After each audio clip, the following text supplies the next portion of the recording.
جب ہم مادی منفعتوں سے محروم ہو جاتے ہیں تو پھر ہمارے اندر جیلسی، حسد، کینہ اور اندر سے جو روح کی بیماریاں ہیں وہ جنم لیتی ہیں.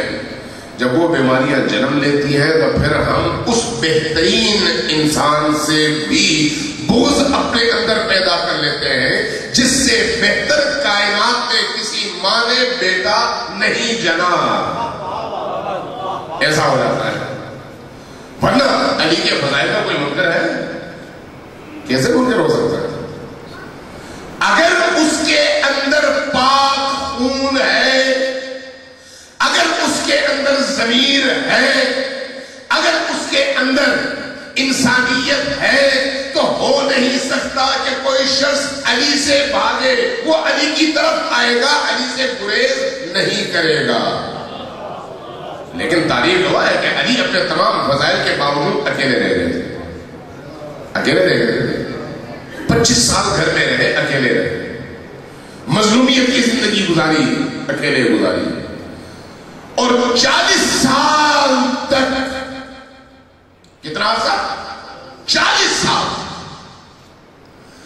40 سال تک 70,000 مسجدوں سے مسلسل اگر علی کے خلاف حرزہ سرائی ہوتی رہی، گالم گلوچ کیا جاتا رہا، نعوذ باللہ لعن طعن کیا جاتا رہا، علی کا وہ مبارک اور نورانی چہرہ مسخ کرنے کی کوشش کی جاتی رہی.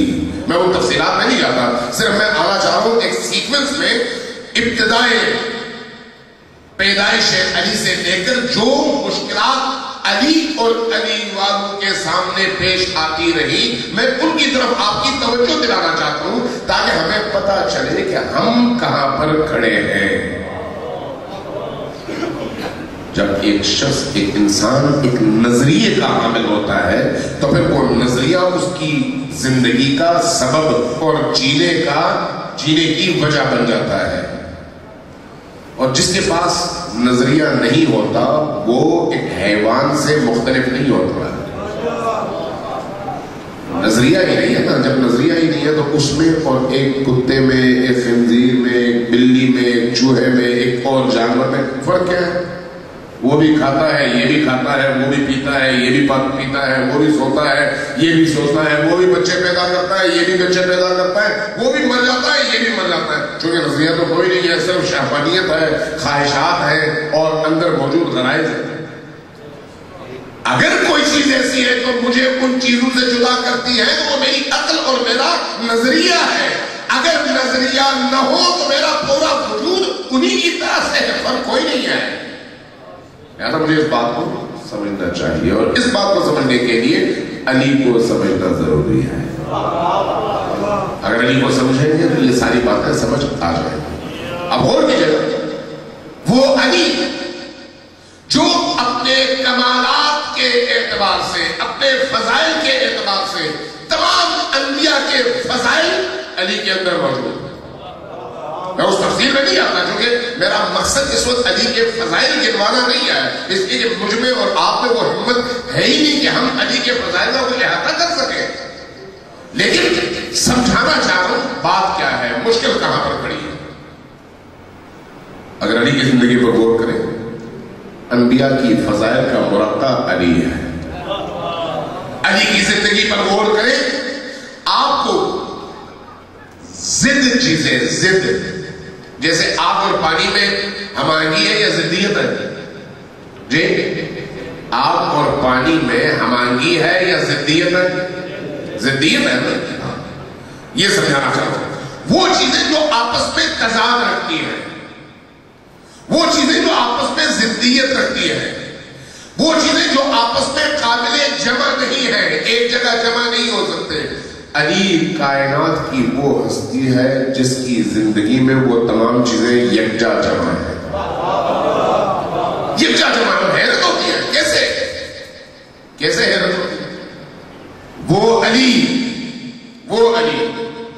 جو مرحب و انتر کے سر اتارتے ہوئے ذرہ برابر اپنے اندر خوف، ندامت، شرمندگی یا اس قتل ہونے والے کے لیے درد اور ترس محسوس نہیں کرتا. یعنی لوگوں کے بدن سے سر اتارنا کوئی آسان کام تو نہیں ہے نا. کسی کو مارنا آسان کام تو نہیں ہے. آپ سے اگر کہا جائے کہ ایک چیونٹی کو قدموں تلے مسل دو تو آپ کو مشکل ہوتی ہے. کیوں مشکل ہوتی ہے؟ کہتے ہیں نہیں آخر وہ جاندار ہے. ایسا ہی ہے. غیظ و غضب اور چیز ہے. علی کا کام غیظ و غضب پر مبنی نہیں ہے. آپ کو جب غصہ آ جاتا ہے کسی کو آپ مار دیتے ہیں، بعد میں پشیمان ہوتے رہتے ہیں، اسی لیے آپ اس وقت غصے میں. لیکن جب آپ غصے میں نہیں ہوتے، آپ کو اگر کہا جائے فلانی کو مارو، آپ فوراً عقل چونکہ اس وقت حاکم ہوتی ہے، آپ فوراً کہتے ہیں میں اس کو کیوں ماروں، اس کا گناہ کیا ہے، فوراً آپ کہتے ہیں. علی کا عمل غیظ و غضب کے اندر نہیں ہے. غیظ و غضب کا تابع علی کا عمل نہیں ہے. علی کا عمل للہ ہے. للہ. علی کے عمل میں کہیں پر بھی اپنی خواہش کار فرما نہیں ہے. علی کے عمل میں ایک ہی چیز کار فرما اور وہ ہے اللہ کا ارادہ اور اللہ کی خواہش. لہذا جب وہ بدبخت نیچے سے علی کے چہرے کی طرف جسارت کرتا ہے تو علی اتر آتے ہیں. کیوں اترتے ہیں؟ کیوں اترتے ہیں؟ علی کی شجاعت اس کی گردن اتارنا نہیں ہے، اس کے سینے سے اترنا ہے. توجہ چاہیے آپ کی. گردن اتارنا ہر طاقتور کو آتا ہے.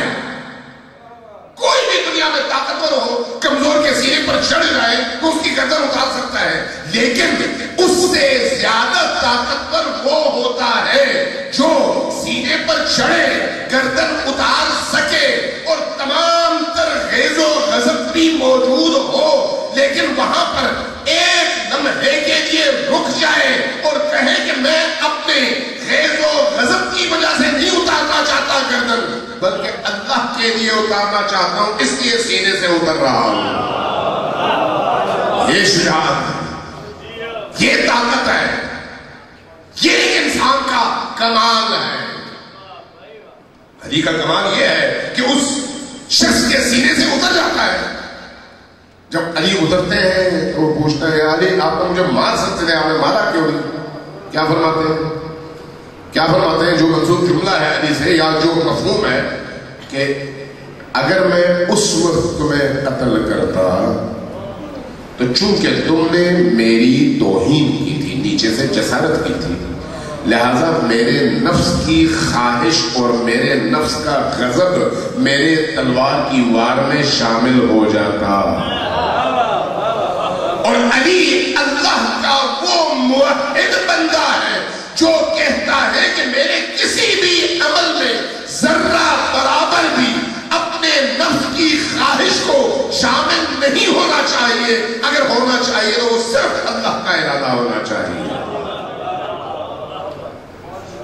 وہ علی جو میدان عمل میں دشمن کی گردن اتارتے ہوئے ذرہ برابر رحم محسوس نہیں کرتا. کیوں نہیں محسوس کرتا؟ اس لیے کہ یہاں پر جب علی وار کرتا ہے تو یہ علی کا وار نہیں ہے، اللہ کا وار ہے.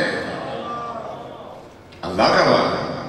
وہی علی جب راتوں میں کوفہ کے یتیم بچوں اور بیوہ خواتین کے گھروں میں جا کر ان یتیم بچوں کو اپنی آغوش میں لیتے ہیں اور ان کے سر پہ ہاتھ پھیرتے ہیں اور اشک بہاتے ہوئے روتے ہیں، تو وہاں پر وہ علی کہاں ہے جو میدان جنگ میں تھا؟ وہ سختی اور یہ نرمی. سختی اور نرمی آپس میں متضاد ہیں یا نہیں؟ متضاد ہے، لیکن علی کے وجود میں دونوں چیزیں اس طرح سے جمع ہیں کہ آدمی حیران ہو جاتا ہے. شجاعت کے میدان میں دیکھیں تو وہ منظر ہے رحم، عطوفت، مہربانی اور اللہ کی صفات رحمانیت اور رحیمیت کے مظہر کے طور پر دیکھیں تو آپ کو علی اس طرح سے نظر آتے ہیں.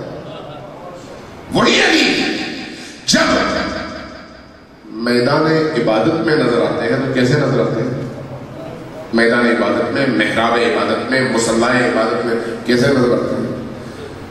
پاؤں میں تیر لگا ہوا ہے، طبیب آیا، آ کے نکالنے کی کوشش کرتا ہے، تیر گھسا ہوا ہے، نکالتے ہوئے تکلیف شدید ہے، اور اس شدت تکلیف سے علی کی آوازیں نکل رہی ہیں۔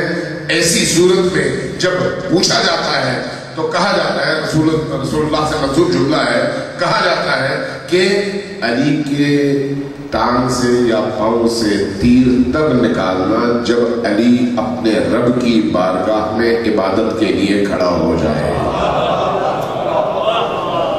وہ علی جو اپنی عام زندگی میں اس تیر کی تکلیف کی شدت سے بیتاب نظر آتا ہے، جب اپنے رب اور اپنے معشوق کی بارگاہ میں مصلح عبادت پر بیٹھتا ہے تو وہاں پر اپنی پوری ہستی سے یوں غافل ہو کر اللہ کے وجود میں گم ہو جاتا ہے کہ یہاں پر اس کے بدن کے حصے چھینے جائیں اس کو محفوظ نہیں ہوتا۔